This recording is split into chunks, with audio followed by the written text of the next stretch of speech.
Hola a todos, ¿cómo están? Espero que estén muy bien. En el día de hoy les voy a mostrar cuáles son las proyecciones a realizar para un estudio de angiografía cerebral. Empecemos. Bien, antes que nada, antes de empezar, quiero que tengan en cuenta que para un estudio de angiografía cerebral, la mayoría de las veces los pacientes que vamos a tener no vienen lúcidos, ¿sí? No están muy lúcidos que digamos. Entonces se hace muy difícil solicitarle al paciente que colabore para poder realizar el procedimiento, ¿sí? Entonces ahí cuando se pone a prueba nuestra práctica y nuestra experiencia en el campo. También otra cosa, por ahí muy pocas veces solemos tener acompañantes, es decir, un enfermero u otro técnico o licenciado que nos pueda posicionar la cabeza del paciente de manera correcta. Entonces, bueno, tenemos que ir y venir de un extremo de la cama o de la camilla para poder acomodar al paciente y angular el tubo. Así que para poder mostrarles cómo se van a realizar estas proyecciones, me voy a ayudar de mi paciente y les presento a señor Casco. Bien, no tengo un paciente, no tenía alguien que me pueda ayudar, así que me voy a ayudar de mi casco para mostrarles cómo van a ser las proyecciones que van a hacer y cómo van a hacer para mover o rotar la cabeza del paciente. También tengan en cuenta que muchas veces este tipo de estudio se va a realizar a pacientes que vienen entubados con respirador. Entonces se hace más complejo todavía el procedimiento porque hay que tener mucho cuidado de que al momento de angular el angiógrafo no desconectemos ninguna tubuladura del paciente. Pero en estos casos, por lo general, suele venir el médico de terapia intensiva o un enfermero para ayudar porque los pacientes vienen sedados, es decir, no colaboran, no nos van a ayudar en absolutamente nada. Así que sin más preámbulos, comencemos con las proyecciones. Bien, quiero que tengan en cuenta algo primero. Antes de comenzar con el estudio de las arterias cerebrales, vamos a estudiar selectivamente las arterias del cuello, ¿sí? Siempre se va a comenzar con estas proyecciones y se van a hacer de la siguiente manera: en oblicua, ¿sí? Ya sea derecha o izquierda, dependiendo del lado que queramos estudiar, y vamos a hacer que el paciente rote la cabeza hacia el lado contrario para de esta manera despejar del maxilar inferior, ¿sí?, toda nuestra carótida primitiva. Entonces, para eso vamos a dirigirnos hacia donde está el paciente y vamos a hacer que él rote la cabeza, ¿sí?, hacia el lado izquierdo para estudiar la carótida primitiva del lado derecho. Y luego vamos a angular el tubo, vamos a subir la camilla todo lo que sea necesario para poder dar con la proyección. Entonces, más o menos, ¿sí? Recuerden también acercar el intensificador a la zona del estudio, porque de esta manera vamos a reducir la cantidad de radiación dispersa, por lo tanto no nos vamos a irradiar durante el procedimiento. Una vez que está la proyección, se hace el disparo. Recuerden que los campos que vamos a utilizar aquí va a ser un campo intermedio, todo va a depender del tipo de equipo que tengan. Por lo general, ¿sí?, este equipo con el que yo trabajo tiene cuatro campos de visión, ¿sí? Va desde el más panorámico a el más focalizado. Pero para este tipo de estudios siempre utilizamos campos intermedios. Este equipo tiene del campo 7 al campo 15. Va de la siguiente manera: campo 7, campo 8, campo 10, 12 y 15, ¿sí? Siendo el campo 7 y 8 para coronarios, 10 y 12 para este tipo de estudios e inclusive estudios de los miembros inferiores o miembros superiores. Y el campo 15 es el más panorámico de todos, es decir, que es el que nos va a permitir ver con mayor amplitud cualquier zona a estudiar. Pero en este caso vamos a estudiar con campos intermedios. Una vez que se hizo esta proyección, ¿sí? Van a obtener la siguiente imagen.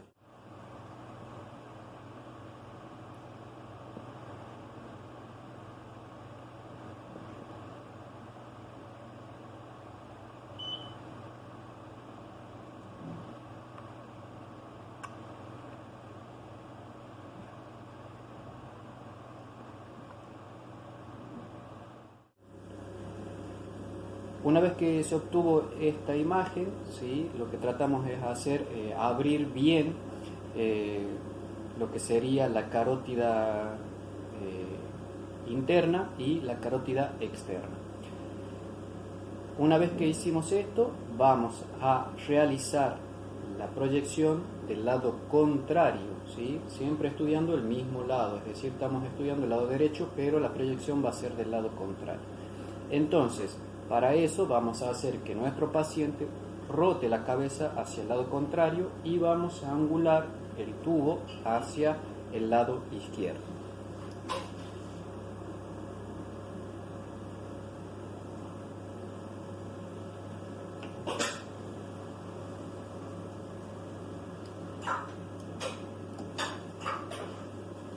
Una vez que hicimos la angulación del tubo, venimos hacia el paciente, rotamos la cabeza del paciente de esta manera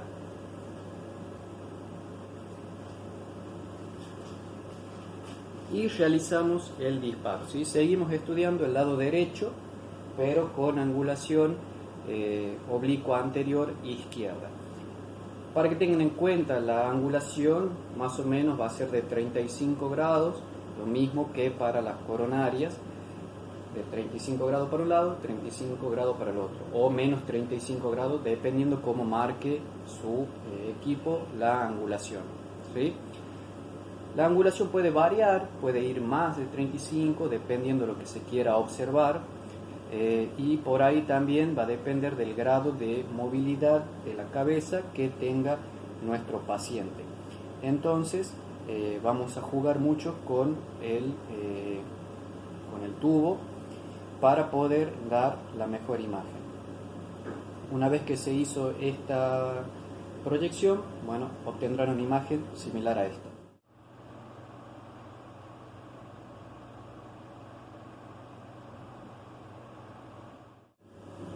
Una vez obtenida la imagen, se va a hacer lo mismo, pero del lado contrario, ¿sí? Esta vez lo que va a hacer el médico ya es cateterizar selectivamente la carótida primitiva del lado izquierdo. También con las mismas proyecciones se puede estudiar, o mejor dicho, se va a estudiar la vertebral, ¿sí? La arteria vertebral.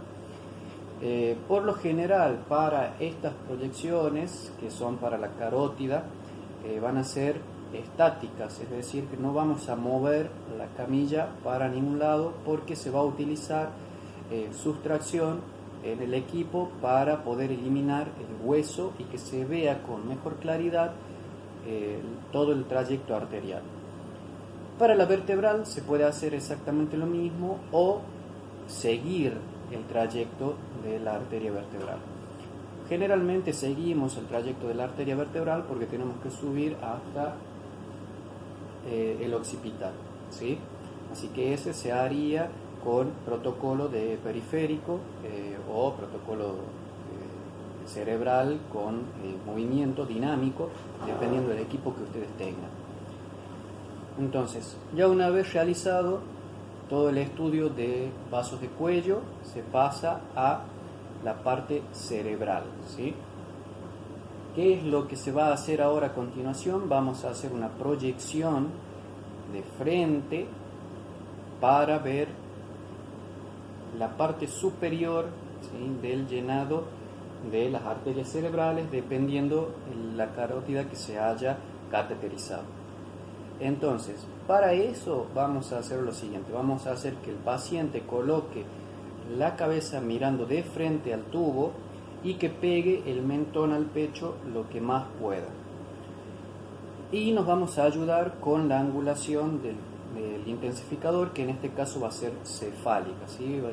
Va a ser antero-posterior craneal, ¿sí? Va a ser hacia la cabeza del paciente para poder llevar las órbitas, ¿sí?, lo más bajo posible, lo más cerca de los maxilares, y de esta manera despejar todo el trayecto arterial que queremos observar.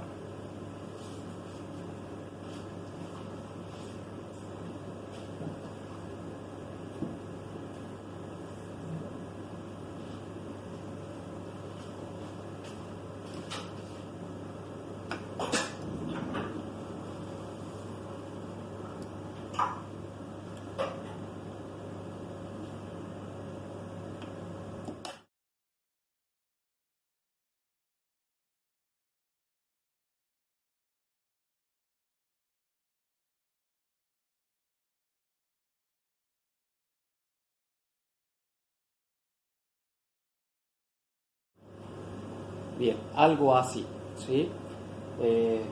Bien, acá estoy un poco limitado por el tema de el casco es muy grande, pero a veces la proyección tenemos que exagerarla lo más que se pueda, porque a veces recuerden que los pacientes no van a colaborar mucho en este tipo de procedimientos. Pero para fines prácticos esta sería la proyección intracerebral, ¿sí? Recuerden que esta proyección la van a tener que hacer de los dos lados. Una vez que se cateterizó selectivamente cada una de las carótidas, se va a hacer la inyección para pintar el hemisferio derecho o el hemisferio izquierdo del cerebro, ¿sí? Entonces, este tipo de proyección se va a hacer siempre de los dos lados.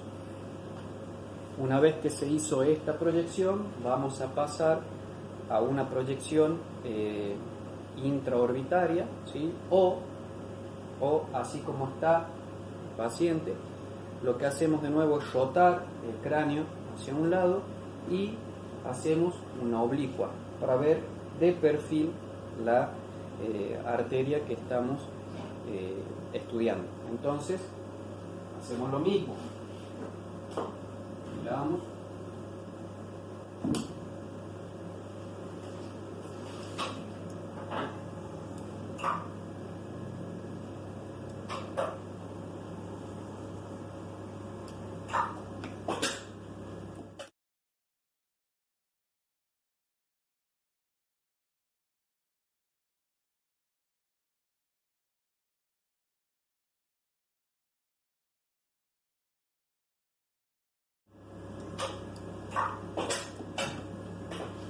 Bien, más o menos ahí en esa posición podríamos observar la arteria, ¿sí?, en perfil, ¿sí?, de perfil.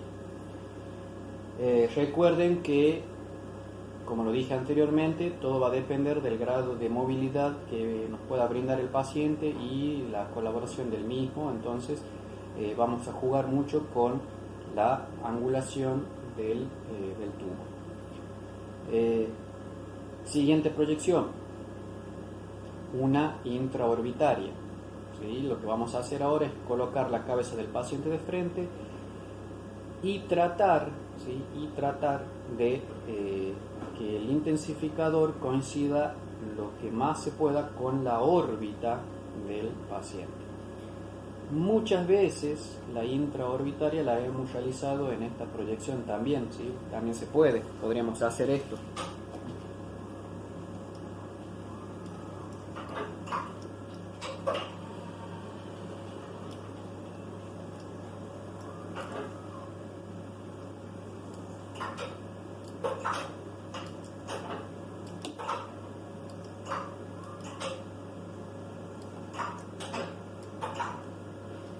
Más o menos así, más o menos en esta proyección. Angulación por ahí, bueno, no se las quiero decir tan específicamente porque, como lo dije ya varias veces, depende mucho de la anatomía del paciente y de la colaboración que tenga. Entonces, los grados de angulación para un lado o para el otro pueden variar demasiado, ¿sí? Van a variar mucho. Pero más o menos esta sería una proyección. Lo que para coronario esto vendría a ser una spider, ¿sí? Esto es una oblicua izquierda caudal. ¿Por qué? Porque el intensificador se encuentra hacia el lado izquierdo y hacia los pies del paciente. De esta manera logramos proyectar, ¿sí?, lo que sería la órbita muchas veces en el intensificador, que el intensificador vendría a representar nuestra placa radiográfica o nuestra radiografía, ¿sí?, como quieran decir. Entonces, de esta manera podemos hacer la intraorbitaria, si no, de la siguiente manera.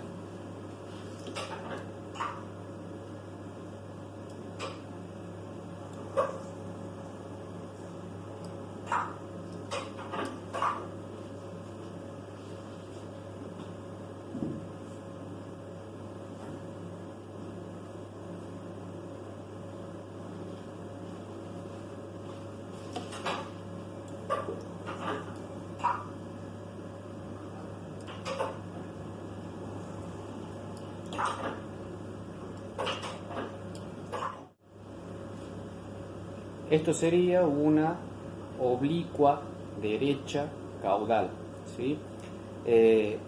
Lo que hice ahí fue llevar la cabeza del paciente de frente, que mire hacia el frente y que pegue el mentón hacia el pecho. Y con la angulación del tubo trato de que la proyección del rayo pase por la órbita del paciente, ¿sí? Y se obtendría más o menos una imagen como esta.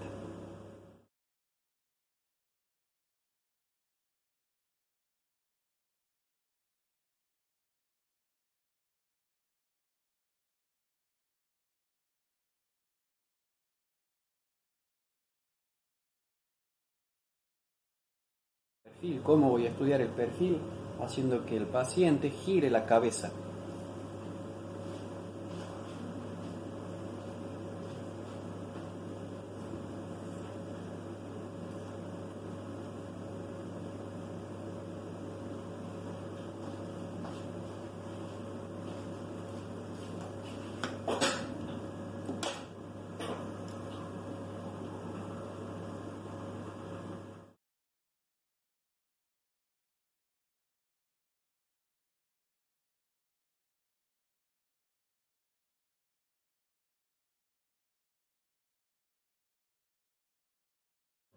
Entonces, de esta manera lograría lo que es el perfil, ¿sí? Ahora, una vez que se estudió un lado, se hace lo mismo del otro lado. Se repiten todas las proyecciones, ¿sí?, necesarias. Para este tipo de estudios se hacen muchísimas proyecciones, entonces es importante tratar de ser lo más rápido posible para reducir el tiempo de exposición a los rayos X, ¿sí? Recuerden que mientras más nos expongamos a los rayos X, mayor va a ser la dosis de radiación absorbida tanto por el paciente como por el personal que está haciendo el procedimiento, y sobre todo para aquellos que están cerca del tubo, ¿sí? ¿En qué casos van a estar cerca del tubo? Cuando los pacientes vienen con respirador, entonces siempre tiene que haber un operador de aquel lado, del extremo donde se encuentra la cabeza del paciente, para poder hacer todas las maniobras que yo realicé mientras angulaba el equipo, ¿sí?, mientras angulaba el tubo, de mover la cabeza por un lado, para el otro. Entonces el que está más cerca es el que más radiación recibe. Entonces hay que tratar de ser lo más certero posible y que todas las angulaciones que vamos a hacer o que estuve realizando se hagan sin fluoroscopía. Para eso hay que practicar demasiado. Esto sería una buena manera de practicar los movimientos de la camilla como los movimientos del arco, sin la necesidad de irradiarse, ¿sí? Siempre tratando de buscar los reparos anatómicos y obviamente con mucha imaginación, porque tenemos que imaginarnos por dónde atraviesa el rayo y por dónde emerge para poder apuntar bien lo que sería nuestro intensificador que coincida con la zona que queremos estudiar. Bien, esto fue básicamente cómo se realiza un estudio de cerebro, las proyecciones que van a hacer. A tener en cuenta algo, para un estudio de cerebro se realizan aproximadamente entre 10 a 15 proyecciones por cada lado, o sea que en total tendría 30 proyecciones aproximadamente, ¿sí? ¿Por qué es importante esto? Recuerden, mientras más proyecciones tenga que realizar, mayor va a ser la cantidad de material de contraste que voy a utilizar y mayor va a ser el tiempo de exposición a los rayos X. Entonces, lo ideal sería contar en cada servicio con un equipo que pueda hacer reconstrucción tridimensional, en donde se realiza una sola inyección de material de contraste. El equipo hace toda una vuelta alrededor del cráneo del paciente y después se reconstruye tridimensionalmente y se puede observar si hay aneurisma, si hay malformación arteriovenosa, si hay un sangrado, sin la necesidad de hacer toda esa cantidad de proyecciones que les nombré recién. Bueno, acá hice unas que otras, por lo general se hacen más y todo va a depender de lo que se quiera observar y de lo que se pueda observar por el trayecto arterial de cada paciente. Bueno, esto es todo por hoy, espero que el video te sirva. Si te gustó, dale like, suscríbete al canal. Si tienes duda, déjalo en los comentarios y las responderé a la brevedad. Un abrazo grande y nos vemos en el próximo video.